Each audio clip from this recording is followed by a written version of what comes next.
Sir, मैं पूजा, उत्तर प्रदेश, जनपद बाराबंकी की पूजा। सर, मैंने भूसा तथा तरड़ यंत्र बनाया।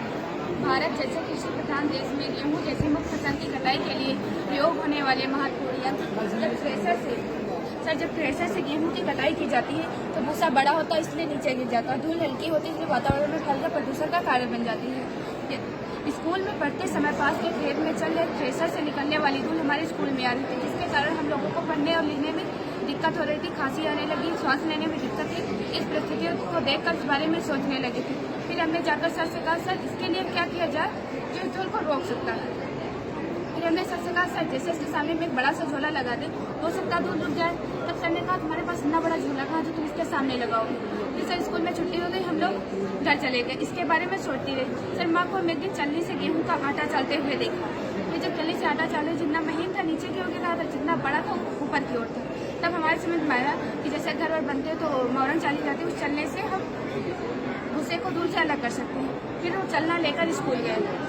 फिर सर के साथ में हम खेत में गए और 2-3 बच्चे जो बड़े थे उसको साथ में लेकर गए।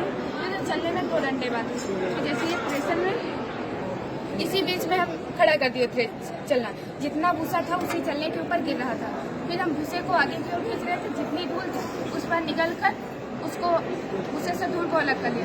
इन भूसे से तो धूल को अलग कर लिया, लेकिन जो हमारी धूल है हम लोगों को प्रदूषित करती है और हानिकारक हो जाती है, उस धूल को हम फिर हमारे नहीं समझ में आ रहा उसके लिए क्या।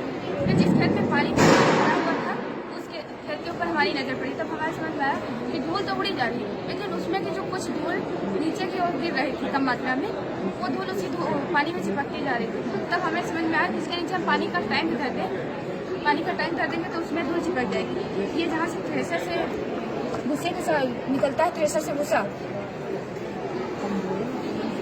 हमारा ये इतना पार्ट हटा दिया जाएगा। यहाँ पर ये थ्रेसर से जहाँ से भूसा निकलता है वो यहाँ पर लग जाएगा। बाकी इस साइड में जो थ्रेसर से भूसा अंदर जाएगा, यहाँ से भूसा थ्रेसर से अंदर जाएगा। फिर ये सामने बीच में जाली लगा दी, इस जाली में टकराकर भूसा नीचे की ओर गिर जाएगा और ये पीछे लगे पंखे की सहायता से भूसा पूरे के बाहर चला जाएगा।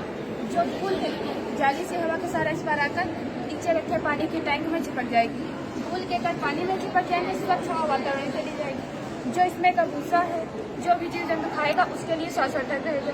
सर इसमें थोड़ी देर तक तो धूल चिपकेगी, उसके बाद जो धूल की सतह हो जाती है, धूल से धूल टकराएगी तो उड़ेगी। इसलिए हम पानी के टैंक में लगा दिया है, जिससे हमारा ये पानी नाचता रहेगा, धूल इसी में घुलती चली जाएगी। लेकिन ये थोड़े समय के बाद हमारा खराब हो सकता है पंप, जिससे लुगदी बन जाएगा। जो लुगदी बन जाएगा तो हमारा ये खराब हो सकता है। जैसे कि ये हमारी इसके चारों ओर का पार्ट इसी में जोड़ दिया जाएगा, इस प्रोजेक्ट में जोड़ दिया जाएगा। इसके चारों ओर का पार्ट इसी में जोड़ दिया जाएगा, जितनी धूल है इसी में गिरेगी। इसे चक्के से हम आटा निकालते हैं कपड़े की साइड से, इसे हम इस धूल को कपड़े की साइड से निकाल सकते हैं। और जैसे किसी धूल इकट्ठा ज़्यादा हो जाएगी, उसके बाद इसे किसान बेचकर पैसे भी कमा सकता है, जो ईंधन बनाने में और लकड़ी के बोर्ड बनाने में और के गोले बनाने में, तो उसमें हम नियमित काम में प्रयोग कर सकते हैं। और हमारा ये एक पंखा रहेगा, ये पंखा तो हमारा हट जाएगा, एक का पंखा रहेगा। लेकिन वो जो थ्रेसर से चलता है, थ्रेसर से चलता है तो पंखे से भूसा को बाहर फेंकता है, उसी ट्रैक्टर की पुल्ली से हमारा ये पंखा उसी से कनेक्ट हो जाएगा, उसी से हमारा ये पंखा भी चलेगा और बिजली की हमारे इसमें कोई आवश्यकता और जरूरत नहीं है। धन्यवाद। Thank you.